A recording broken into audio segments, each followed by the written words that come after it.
Bonjour Delaf. Bonjour. Alors vous sortez le 22e tome des aventures de Gaston Lagaffe, le retour de Lagaffe après beaucoup d'années d'absence.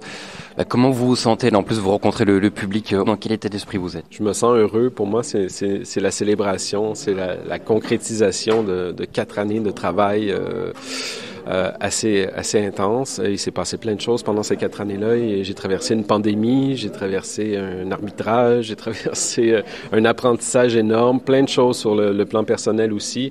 Donc ça a été 4 années très très intenses et de là de voir que l'album existe, que l'album est enfin entre les mains du public, c'est gratifiant, c'est excitant. Racontez-nous comment vous êtes approprié ce personnage de Gaston Lagaffe et l'univers de Franquin aussi forcément. Pour moi, ce qui est important au départ, c'était d'être le plus fidèle possible à l'univers que Franquin avait créé. Parce que je me disais que Gaston, pour moi, c'était 3 choses. C'était d'abord le graphisme de Franquin, c'était toute sa galerie de personnages et le fait que ça se passe à la rédaction du journal de Spirou, mais c'était aussi toute la vision du monde que Franquin avait, sa critique de la société. Et pour moi, c'était important de respecter ces trois choses-là. Je me dis, si on enlève un de ces aspects-là, Gaston sera plus tout à fait Gaston. Donc, je me suis dit, au départ, l'important, c'est de faire quelque chose qui soit le plus fidèle possible. Mais à un moment donné, j'ai réalisé que j'avais beau être fidèle tant au niveau des gags que du graphisme, on y voyait toujours un peu de ma personnalité derrière. Et à un moment donné, je l'ai accepté et ça a été un lourd poids qui s'est enlevé de mes épaules.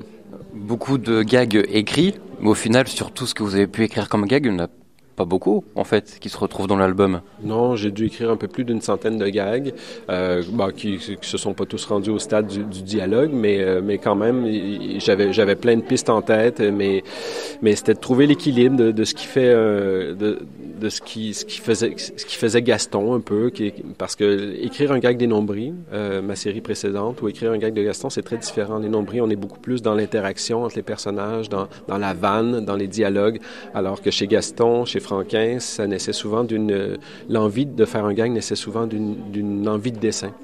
Et donc, j'ai essayé de me mettre dans cet état d'esprit-là, de me dire, OK, qu'est-ce que tu as envie de dessiner aujourd'hui? Et si, par exemple, tous les animaux du zoo débarquaient à la rédaction de Spirou, ça pourrait être rigolo, mais pourquoi? Comment justifier ça? Et donc, je travaillais comme ça, j'essayais d'enrichir certaines idées graphiques, et ça naissait souvent comme ça. Et un Gaston Lagaffe qui reste dans le microcosme des années 70. Vous ne l'avez pas transposé à notre époque d'aujourd'hui. Non, pour moi, c'est d'abord pour rester le plus fidèle possible à Franquin, parce qu'il s'est passé tellement de temps entre le dernier gag signé Franquin et aujourd'hui. Notre monde a tellement changé. Maintenant, il y a les réseaux sociaux, il y a Internet, il y a l'intelligence artificielle. J'aurais dû, moi, comme auteur, me prononcer, faire un peu ma critique de la société, parce que Gaston, c'était un peu ça. C'était un peu la critique de la société d'André Franquin. Et je me sentais mal à l'aise de moi faire ma critique de la société au travers de sa série à lui. Et donc, je me suis dit, pour éviter ça, je préfère le garder dans son âge d'or. Enfin, ce que moi, je considère être l'âge d'or de Gaston, donc fin des années 60, début des années 70, et de profiter du fait de montrer le passé pour faire parfois de petits clins d'œil au présent. Une parution, en tout cas un tirage à 800 000 exemplaires, c'est énorme. Ouais, ça peut donner le vertige un peu, mais j'ai essayé de pas trop penser à ça pendant la réalisation de l'album, parce que je pense que ça aurait été un peu paralysant. L'important, c'était de me concentrer sur mes envies de moi comme lecteur et de moi comme créateur, et ouais, il fallait pas non plus que j'imagine Franquin au-dessus de mon épaule en train de me regarder dessiner. Moi, mon quotidien, c'était, je me lève chaque matin et je vais jouer avec les personnages de mon enfance. Donc, je me suis vraiment concentré là-dessus. Ça gage aussi peut-être d'une envie, d'une attente de retrouver ce personnage-là que les gens aiment tant.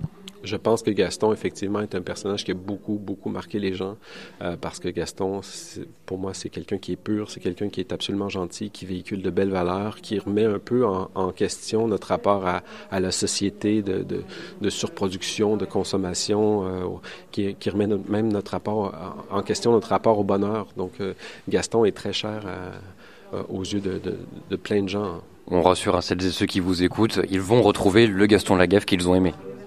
En tout cas, j'ai essayé de faire tout en mon possible pour redonner au lecteur le Gaston que moi j'aimais, en tout cas.